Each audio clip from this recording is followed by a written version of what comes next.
C'est la finale du 6 Nations avant l'heure. La France et l'Irlande sont les deux grands favoris du tournoi et se retrouvent ce vendredi pour l'ouverture de la compétition. 4 mois après l'énorme désillusion de la Coupe du Monde, comment ces deux nations vont-elles se reconstruire? Mais avant de commencer la vidéo, n'oublie pas de t'abonner à COP Rugby. Nouveaux joueurs, nouveau staff et surtout nouveau cycle pour ces deux équipes en quête de confiance et qui connaissent la même trajectoire depuis 2 ans. Cette année encore, les Français et les Irlandais semblent être au-dessus des 4 autres nations du tournoi. Mais attention quand même à l'Angleterre qui a terminé 3e du dernier mondial mais qui perdra contre l'Écosse comme chaque année. La France et l'Irlande connaissent des absences majeures. Thibaut Flamand, Anthony Gelon, Romain Ntamak, des joueurs de classe et d'expérience blessés qui manqueront inévitablement aux Bleus pendant 6 semaines. On peut même ajouter Emmanuel Meafou qui ne pourra pas débuter le tournoi face aux 15 du trèfle. Et bien sûr Antoine Dupont parti avec l'équipe de France à 7. Mais bon, le vivier du 15 de France est tellement immense qu'il ne faut pas s'inquiéter. D'ailleurs, malgré ce nouveau cycle de 4 ans qui commence et qui nous amènera jusqu'à la prochaine Coupe du Monde, il n'y a pas vraiment de nouveauté pour ce cru 2024 et pour ce premier match contre l'Irlande. Seul Nolan Le Garec, appelé pour pallier au départ de Dupont, qui attend toujours sa première cape, entrera peut-être en seconde mi-temps pour remplacer Maxime Lucu. Et Paul Gabriac sera lui positionné en 4 à la place de Cameron Wauquiez, l'habituel titulaire. À part ça, Fabien Galtier a choisi de garder son équipe expérimentée, 8 joueurs ont plus de 30 ans. On se souvient qu'avant, le sélectionneur n'avait pas trop l'habitude d'aligner des trentenaires sur le terrain.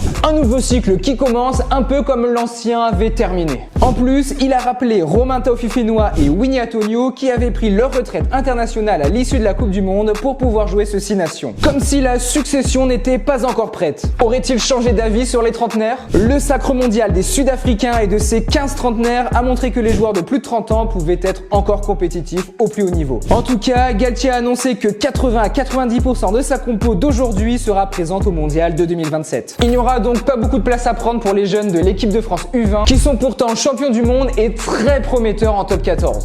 Et c'est peut-être un peu dommage. Bon, et côté irlandais, la star Johnny Sexton est partie et forcément le vide est immense. Le jeune Jack Crowley, 9 sélections, va devoir porter toute la pression du numéro 10 sur ses épaules. Pas une mince affaire. Du côté du Capitana, c'est le 3e ligne du Munster, Peter O'Mahony, qui prend le relais. Mais lui aussi se rapproche de la retraite. Alors 2024 sera-t-elle l'année du renouveau pour ces deux nations? Maintenant, dis-nous quelle équipe prendra le dessus sur l'autre ce vendredi. Donne-nous ton pronostic dans les commentaires. Et si tu veux suivre toute l'actu rugby pendant le 6 Nations, n'oublie pas de t'abonner à COP Rugby.